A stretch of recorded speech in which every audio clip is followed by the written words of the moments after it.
We've all got two wolves in us, a good one and a bad one, and they both want to eat. The best I can tell, we just got to feed that good one a little more than the other one. Happiness is an emotional response to an outcome. If I win, I will be happy. If I don't, I won't. It's an if-then, cause and effect, quid pro quo standard that we cannot sustain because we immediately raise it every time we attain it. You see, happiness demands a certain outcome. It is result reliant. And I say, if happiness is what you're after, then you're going to be let down frequently, and you're going to be unhappy much of your time. Joy, though, joy is a different thing. It's something else. Joy is not a choice. It's not a response to some result. It's a constant. Joy is the feeling that we have from doing what we are fashioned to do, no matter the outcome. Now, personally, as an actor, I started enjoying my work and literally being more happy when I stopped trying to make the daily labor a means to a certain end. For example, I need this film to be a box office success. You know, I need my performance to be acknowledged. I need the respect of my peers. All those are reasonable aspirations, but the truth is, as soon as the work, the daily making of the movie, the doing of the deed became the reward in itself for me, I got more box office, more accolades and respect than I ever had before. See, joy is always in process.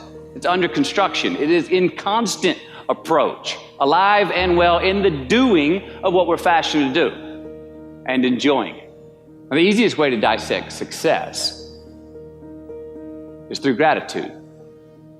Giving thanks for that which we do have, for what is working. Appreciating the simple things we sometimes take for granted. We give thanks for these things, and that gratitude reciprocates, creating more to be thankful for. It's really simple, and it works. Now, I'm not saying be in denial of your failures. No, we can learn from them too, but only if we look at them constructively, as a means to reveal what we are good at, what we can get better at, what we do succeed at. All right, life's a verb. We try our best, we don't always do our best. And since we are the architects of our own lives, let's study the habits, the practices, the routines that we have that lead to and feed our success, our joy, our honest pain, our laughter, our earned tears. Let's dissect that and give thanks for those things. And when we do that, guess what happens? We get better at them, and we have more to dissect. It's a get-rich-quick on the internet, richest 15 minutes of fame world that we live in, and we see it every day. But we all want to succeed, right? So the question that we got to ask ourselves is what success is to us, what success is to you. Is it more money? That's fine. I got nothing against money. Maybe it's a healthy family. Maybe it's a happy marriage. Maybe it's to help others, to be famous, to be spiritually sound, to leave the world a little bit better place than you found it. Continue to ask yourself that question. Now, your answer may change over time, and that's fine. But do yourself this favor. Whatever your answer is, don't choose anything that will jeopardize your soul. Prioritize who you are, who you want to be, and don't spend time with anything that antagonizes your character. Don't drink the Kool-Aid, man. It tastes sweet, but you will get cavities tomorrow, all right? Life is not a popularity contest. Be brave, take the hill, but first answer that question, what's my hill? Well, for me, it's a measurement of 5 things. We got fatherhood. We got being a good husband. We got my health, mind, body, and spirit. We got career, and we got friendships. These are what's important to me in my life right now. Because I want to keep all 5 in healthy shape. And I know that if I don't take care of them, if I don't keep up maintenance on them, one of them is going to get weak, man. It's going to dip too deep into the debit section. It's going to go bankrupt. It's going to get sick, die even. So first, we have to define success for ourselves. And then we have to put in the work to maintain it. Take that daily tally. Tend our garden. Keep the things that are important to us in good shape. Defining ourselves by what we are not is the first step that leads us to really knowing who we are. You know that group of friends that you hang out with that they really might not bring out the best in you? You know, they gossip too much, or they're kind of shady. They really aren't going to be there for you in a pinch.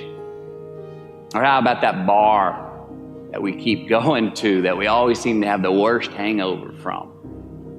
Or that computer screen, right? That computer screen that keeps giving us an excuse not to get out of the house and engage with the world and get some real human interaction. Or how about that food that we keep eating, the stuff that tastes so good going down, it makes us feel like crap the next week, when we feel lethargic and we keep putting on weight? Well, those people, those places, those things, stop giving them your time and energy. Just don't go there. I mean, put them down. And when you do this, when you do put them down, when you quit going there, and you quit giving them your time, you inadvertently find yourself spending more time and in more places that are healthy for you, that bring you more joy. Why? Because you just eliminated the who's, the where's, the what's, and the when's that were keeping you from your identity. Like, trust me, too many options, I promise you this, too many options will make a tyrant of us all. All right, so get rid of the excess, the wasted time. Decrease your options. If you do this, you will have accidentally, almost innocently, put in front of you what is important to you by process of elimination. Knowing who we are is hard. It's hard. So give yourself a break. Eliminate who you are not first, and you're going to find yourself where you need to be. Make voluntary obligations. I'm talking about the ones that we make with ourselves, with our God, with our own consciousness. I'm talking about the you versus you obligations. We have to have them. Now again, these are not societal laws and expectations that we acknowledge and endow for anyone other than ourselves. These are faith-based obligations that we make on our own. These are not the lowered insurance rates for a good driving record. You will not be fined or put in jail if you do not gratify these obligations I speak of. No one else governs these but you. They are your secrets with yourself, your own private counsel, personal protocols. And while nobody throws you a party when you abide by them, no one's going to arrest you when you break them either, except yourself. An honest man's pillow is his peace of mind. And when you lay down on that pillow at night, no matter who's in your bed, we all sleep alone. These are your personal Jiminy Crickets, and there are not enough cops in the entire world to police them. It's on you. It's on you. We do our best when our destinations are beyond the measurement, when our reach continually exceeds our grasp, and when we have immortal finish lines. And when we do this, the race is never over. The journey has no port. The adventure never ends because we are always on the way. So do this, and let somebody else come up and tap you on the shoulder and say, hey, you scored. Let them run up and tap you on the shoulder and say, man, you won. Let them come tell you, you can go home now. Let them say, I love you too. Let them say, thank you. Take the lid off the man-made roofs that we put above ourselves and always play like an underdog.